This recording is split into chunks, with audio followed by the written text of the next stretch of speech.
Ikaze mwese imwe muri kutwumva aho muherereye hose, tubashimira ko mukomeje kudutega amatwi hano ku Tundi Sport TV. Rero uyu ni umwanya ngiye kubagezaho uburyo ikipe ya AS do Muhanga yakinnye n'ikipe ya Rayon Sport, bikaza kurangira Rayon Sport ibonye ibitego bine byose ku busa. Turabagezaho rero highlight, tubagezaho uko ibintu byari byifashe muri rusange hariya i Muhanga.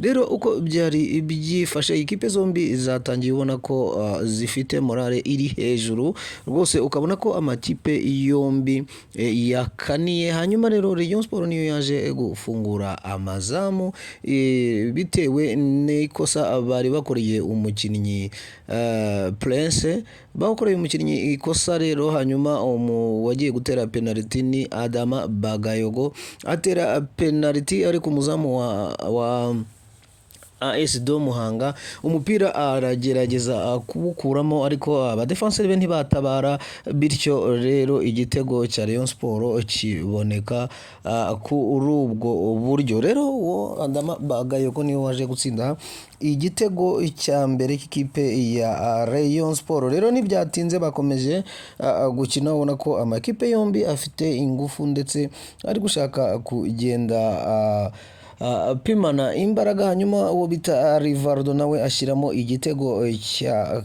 kabiri. Igitego rero cya gatatu cyaje gutsindwa n'umukinnyi Asanana, nawe waje gushyiramo igitego cya gatatu. Naho igitego cya kane cyatsinzwe na Play, niwe waje kugenda mariramo igitego cya kane.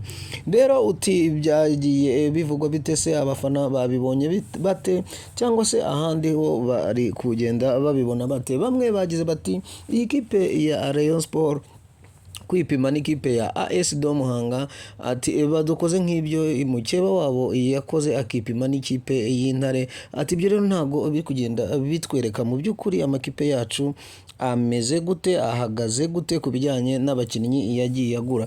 Rero mbamenyesha ko Rayon Sport yatangiye no kuvuga ngo irava hano ihita yinjira muri Rayon Week, cya cyumweru bahariye ikipe ya Rayon Sport kizakorwamo ibikorwa bitandukanye by'ikipe, kikazasozwa na Rayon Day, aho ikipe ya Rayon Sport izacakirana n'ikipe ya Yanga FC. Aha rero nk'uko muri kubibona ni irya kosa bakoze, hanyuma Adama Bagayogo akajya gutera penalty. Urabona ko umuzamu yari yagerageje kugikuramo, ariko ba defenseri b'ikipe ya AS Muhanga ntibabasha kugenda bamutabara, hanyuma igitego kinjira gutyo. Ngayo nguko rero uko igitego cya mbere cyagiye kiboneka, nk'uko nari ndimo mbibabwira mu kanya. Noneho rero igitego cya kabiri nacyo kinjiyemo kuri ubu buryo bukurikira. Rero igitego cya kabiri cyo urabona ko ari ubu buryo cyagiyemo, kubera ko habayeho uburangare bw'abakinnyi b'inyuma bwa AS Muhanga. Hanyuma umukinnyi akaza kubambura umupira biturutse ku muzamu, hanyuma Rivaldo rero agahita arangirizamo igitego n'ishoti ryiza cyane. Igitego cya kabiri kikaba kibonetse kuri ubwo buryo. Rero bakomeje barakina, hanyuma igitego cya gatatu nacyo, icya gatatu cyo cyabaye ishoti riremereye cyane rwose, yashoteye kure, hanyuma umuzamu ntiyarabukwa. Igitego cya gatatu nacyo kiba kinjiye gutyo, aba ariyo umurera mu birere, amashyi yabo bati bu, bati bu. Rukorera Muhanga harashyuha. Hanyuma rero igitego cy'agashinguracumu nacyo cyaje kujyamo ku buryo bwari bumeze uku nguku.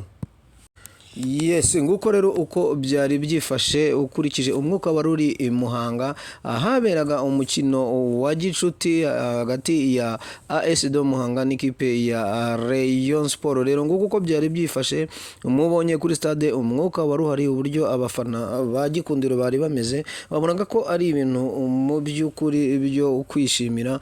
Ugiye ureba uko abakinnyi ba AS Muhanga nabo ntago wabaveba, kuko nibwo ikipe ikipe yabo ikizamuka baracyari kwiyubaka kandi nimwe mu makipe mu by'ukuri yatinze kugenda akora imyitozo. Rero kuva yarashatse gukorera ku ikipe ya Rayon Sport igerageza ry'abakinnyi babo nabyo ni ibintu byiza, ni ibintu biri buzagenda bibaha imbaraga ndetse no kubona ahantu bagenda bakosora. Ngayo nguko rero uko kuri iki cyumweru ibintu byari byifashe hariya mu karere ka Muhanga, aho mwakurikiranaga umupira wabagezagaho ikipe ya AS Muhanga n'ikipe ya Rayon Sport. Tubibutsa ko rero Rayon Sport igiye kwinjira muri Rayon Week izasozwa na Rayon Day. Ubwo murumva ko abakunzi ba Gikundiro namwe Saro ry'Inyanza mwese nizera ko iki cyumweru kizaba abana ubuki, kizaba kigiye kiryoshye ku ruhande rwanyu, mureba ibyiza by'ikipe yanyu, mureba uko yiyubaka, ikindi munareba imikino ya gicuti izagenda ikina ino ekipe. Ngayo nguko rero turabashimira mwese mwakoze subscribe, abatarayikora namwe niko kanya keza ko kuba mwatwiyungaho kugira ngo tujye dukomeza tubane mu makuru y'imikino agiye atandukanye kandi muzajya murebera ku gihe nta gusigara inyuma. Ngaho rero mukore subscribe cyangwa se mukore comment kugira ngo tugende tumenya mwabyakiriye mute, ese mubibona mute. Ikindi nimba muba mwayikunze mujye mukanda like kugira ngo igere ku bantu benshi. Mwakoze rero naho butaha, ciao.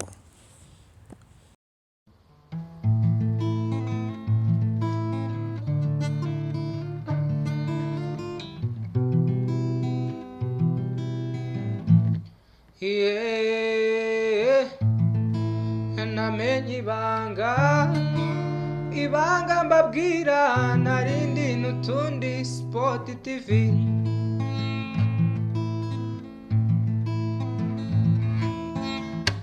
Iryo banga ry'ibyishimo, umunezero, kumenya amakuru iwacu mu Rwanda,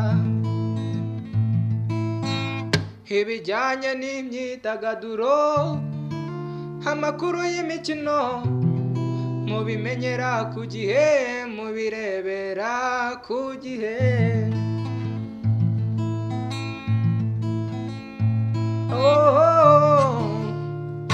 Yewe we geraho birebere,